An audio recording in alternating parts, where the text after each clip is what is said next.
درود دوستان مهربان. 20 سال پیش یکی از شاعران بزرگ تاجیک، یکی از شاعران به همتای فارزبان ها، استاد لایق شیرعلی دنیای فانی را پدرود گفت. و امروز من یک کتابچه از او در دست دارم که فریاد بی فریاد رس، که پر از غم، پر از درد. کتابی که از سال 1900 نوشتگی تا اولی سال 1997. یک چند حاضر شعر از این میخوانم. وقتی که میکشویم تمام غزلهاش، تمام شعرهاش، قصه ها و بیتهاش همش پر از معنی، پر از غم. در اون دورای جنگ برادرکش این انسان بزرگوار غم میخورد و شعرهای غمانه می نوشت برای جنگ. ولی افسوس که کم انسان ها بود که هم فکر و هم فکر این انسان بزرگوار شوند. مثلا در یکی از شعرهاش میخواند: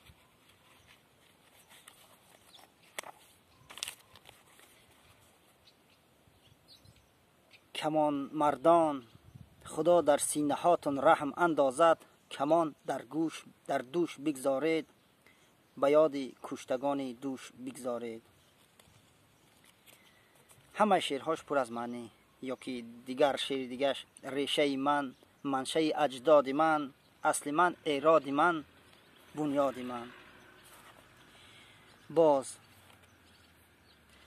چو از نسل فریدونیم، از یک ریشه یک خونیم، چو از خون سیاووشیم، جاویدان هماغوشیم، درفشی کاویانی فری آریایی.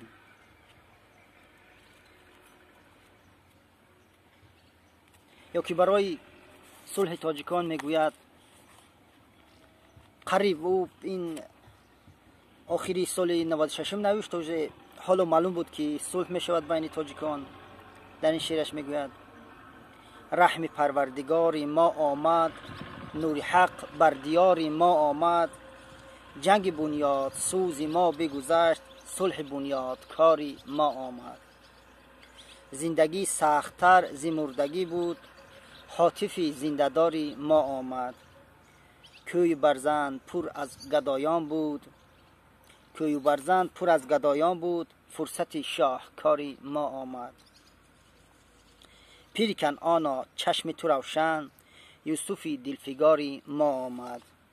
مرده ها نارضا ز ما بودند، فاتحه بر مزاری ما آمد. 400 بود تیرباران ها، یکی تیری برار ما آمد. اختر بحث از سر ما رفت، اختر صد یاری ما آمد. از سر ما خزانفشان بگذشت، گلفشان بهاری ما آمد. کوهسارا ببخش پستی ما، ننگ و نام و وقاری ما آمد.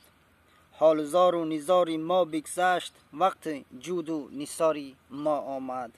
جنگ دیوانواری ما بگذشت، صلح در انتظاری ما آمد. یا در دیگر جا میگوید: امام دو طرف را میکنم تبریک، که تاجیک میشود نزدیک به تاجیک. خیر برادران، خداوند رحمت کند.